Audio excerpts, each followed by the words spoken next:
Hello everybody and welcome to Books of Blood. My name is John, and first things first, I actually planned on having this video up a lot sooner than I am right now or whatever, but as I was recording, next thing you know I get one of these notifications saying that the storage on my phone is really low. I'm like, okay, so next thing you know, I'm having to clean up a bunch of stuff off of it. I had to uninstall some things and all that because it was saying that I only had like 500 megabytes free. And that's just not enough to make a video with. But now I've got everything the way I want it. And so now I can make the video. And the video is a review of the third short story in Nicholas Gray's Graymatter, a collection of horror.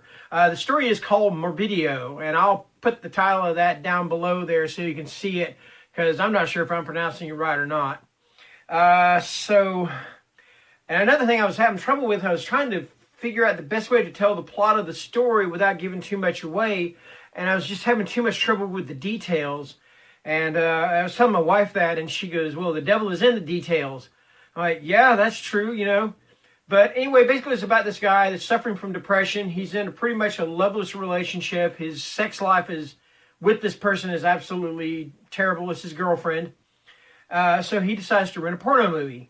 And now when I say rent a porno movie, I mean go to a mom and pop video store, which is a very strange video store with a very strange proprietor and his dog. Okay, and rent it. And this is not DVD, this is not Blu-ray. This is back during the time when you literally had to go to a video store and rent your videos, you know. And you had all those mom and pop video stores all over the place. Back in South Carolina, we had Pick-a-Flick.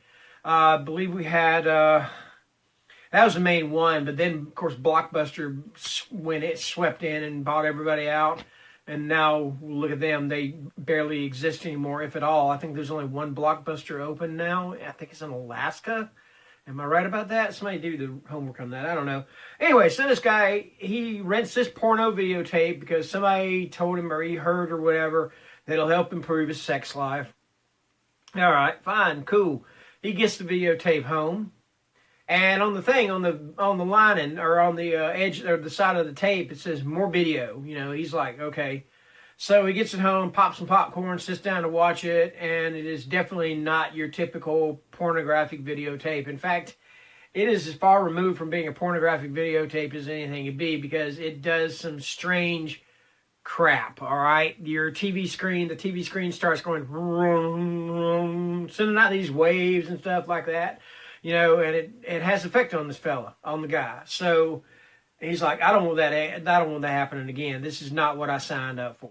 All right, so he goes to take it back, and he takes it back. He goes and confronts this guy Frank, only Frank is not Frank anymore, and his dog is not his dog anymore. They have become something else. All right, I don't want to go into too much detail because that's, again, the devil is in the details, and I don't want to go too far into spoiler territory. But needless to say, I wouldn't be spoiling things too awful badly if I said things did not necessarily end well. All right. So that being said, that's the third story, or this is the third story in the collection. All right. The first two, The Portal in the Woods and The Dognapper, are solid 5-star stories. I mean, like I've said before, he gets in, gets to the point, gets right back out again with those two stories. With this one, I don't feel like he did that quite as much or quite as well. So I didn't love it as much as I did the first two. Don't get me wrong, I loved it, but I loved it more on a 4.5-star rating level than I did a complete 5-star rating. Like I said before, the thing I like about these stories is that Nicholas Gray, he doesn't seem to write stories in the here and now. He always seems to write them just a little bit in the past, where he kind of brings up memories. And the first two did that exactly. I've said that before. And so does this one, because I remember having to go to the video store to rent videos. I remember that just about every mom and pop store, they had that one room that was the porno section. It was the section where you had like a curtain hanging up, and right above it had something like adult or XXX or whatever. And you had to make sure that nobody saw you going in there, because you don't have to explain yourself when it comes time to go to church or whatever on Sunday morning, that sort of thing. And it's interesting because this guy in the video, or in the in Morbideo, and not the video, but in Morbideo, he is so afraid of something like that that he goes to another town to rent this videotape. All right. So yeah, I do like that. I like the fact that he doesn't set his stories in the here and now. He seems to have a nostalgia for these earlier times when things weren't, where we weren't all these conveniences that we have. You know, nowadays, if you want to look at an X-rated movie, what do? You can do it and look it out on your phone. You know, you can go to your computer. Don't have to pay for it. Don't have anything. You can just, hey, find out what you're looking for, and you're like, oh, there we are. Good. Okay. All right. But back then, wasn't like that. So back then, you had more people thinking, oh, he's buying a dirty movie. Or, you know, you had the same thing with Girly Magazine or whatever it's that. Anyway, I digress. I'm going to shut up right now because, yeah, Morbideo, like I said, didn't love it as much as the first two.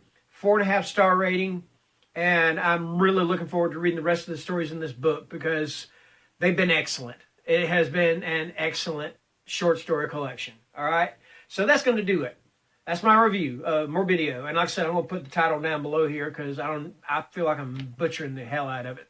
Anyway, other than that, you guys have a great day. Stay safe. Stay healthy. Stay home. And if you're an essential employee, thank you. See you later. Bye.